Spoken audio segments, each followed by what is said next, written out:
일본 인스타그램 인플루언서를 섭외하고 싶은데 어디서부터 시작해야 할지 모르겠다는 분들 정말 많으시죠? 한국에서 하던 방식 그대로 DM 보냈다가 답장 한 통 못 받고 포기하셨던 분도 계실 거예요. 사실 일본 인플루언서 마케팅은 한국과 구조 자체가 다르기 때문에 접근법을 바꾸지 않으면 예산만 낭비하게 되는 경우가 많아요. 일본 시장은 신뢰와 관계를 중심으로 움직이기 때문에 콘텐츠 한 번에 바이럴이 터지는 방식보다 꾸준한 신뢰 형성이 훨씬 중요한 구조예요. 이 영상을 끝까지 보시면 일본 인플루언서를 어떻게 찾고 어떻게 접근하고 어떤 기준으로 선택해야 하는지를 한번 봐요. 먼저 숫자로 현황을 짚어볼게요. 일본 인플루언서 마케팅 시장은 이미 수천억 엔 규모에 달하며 매년 성장세를 이어가고 있는 것으로 업계에서 보고 있어요. 인스타그램은 일본에서 20부터 30대 여성 사용자를 중심으로 구매 의사결정에 직접적인 영향을 미치는 채널로 자리 잡았어요. 일본 총무성의 정보통신맥서에 따르면 일본 인스타그램 이용률은 전체 SNS 가운데 젊은 층을 중심으로 꾸준히 상위권을 유지하고 있어요. 특히 뷰티 패션 음식 라이프스타일 분야는 인플루언서 컨텐츠가 실제로 이어지는 비율이 다른 채널 대비 높다고 알려져 있어요. 즉 일본 여성 소비자에게 닿고 싶다면 인스타그램 인플루언서는 선택이 아닌 필수에 가까운 채널이에요. 그렇다면 이 시장에 어떻게 들어가야 할까요? 혹시 이런 경험 있으신가요? 열심히 인플루언서 계정을 찾아서 DM을 보냈는데 읽은 표시도 없이 그냥 묻혀버린 경험 말이에요. 혹은 답장이 왔는데 요금이 생각보다 높거나 아예 매니지먼트사를 통해서만 연락하라는 메시지를 받으셨던 분도 계실 거예요. 왜 이렇게 어려운 걸까요? 단순히 운이 나빠서가 아니에요. 일본 인플루언서 생태계는 한국과 접근 방식 자체가 다르게 설계되어 있거든요. 여러분이 지금 막막하게 느끼시는 건 전혀 이상한 게 아니에요. 오히려 그 구조를 모르는 채 섭외를 시도했던 것일 뿐이에요. 그 구조가 정확히 어떻게 되어 있는지 지금부터 하나씩 풀어드릴게요. 왜 이렇게 되는지 쉽게 설명할게요.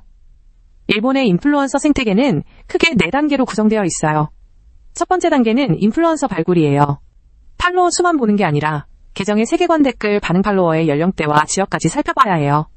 두 번째 단계는 매니지먼트사 개입이에요. 일본에서는 팔로워 수만 명 이상인 인플루언서의 상당수가 이미 매니지먼트 회사에 소속되어 있어 직접 DM으로는 협업 자체가 불가능한 경우가 많아요. 세 번째는 콘텐츠 방향 협의인데 일본 인플루언서는 브랜드 지시보다 자신의 세계관을 매우 중시하기 때문에 이 협의 단계를 얼마나 잘 조율하느냐가 성공의 핵심이에요. 마지막 네 번째는 포스팅 이후 성과 측정이고요. 이 흐름을 모르면 첫 단계부터 됩니다. 그렇다면 어떤 기준으로 인플루언서를 골라야 할까요?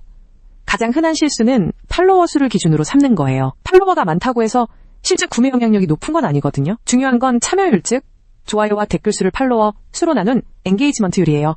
일반적으로 일본 인스타그램에서는 팔로워 1만 명 미만의 이른바 나노 인플루언서가 팔로워와 신뢰 기반 소통을 하기 때문에 전환율이 더 높다는 평가를 받기도 해요. 두 번째로 중요한 건 세계관의 일치예요. 일본 소비자는 광고처럼 느껴지는 콘텐츠에 매우 민감하기 때문에 인플루언서의 일상적인 피드톤과 브랜드 메시지가 자연스럽게 어우러져야 해요.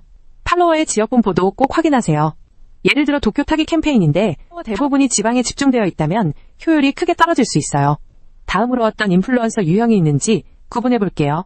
일본 인스타그램 인플루언서는 크게 팔로워 규모에 따라 나노, 마이크로, 매크로 3가지 유형으로 나뉘어요.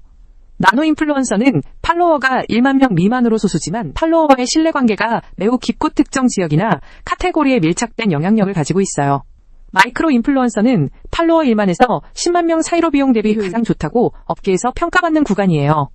매크로 인플루언서는 팔로워가 10만 명 이상으로 도달 범위는 넓지만 상당수가 매니지먼트사에 소속되어 있어 비용과 협업이 까다로운 편이에요. 브랜드 인지도를 빠르게 넓히고 싶다면 매크로가 신뢰 기반의 구매 전환을 원한다면 나노 마이크로가 더 적합할 수 있어요. 이 유형을 파악하면 실제로 어떻게 접근하느냐가 중요한데 그게 바로 다음 내용이에요. 자, 이제 실제로 섭외를 어떻게 진행해야 하는지 단계별로 정리해드릴게요.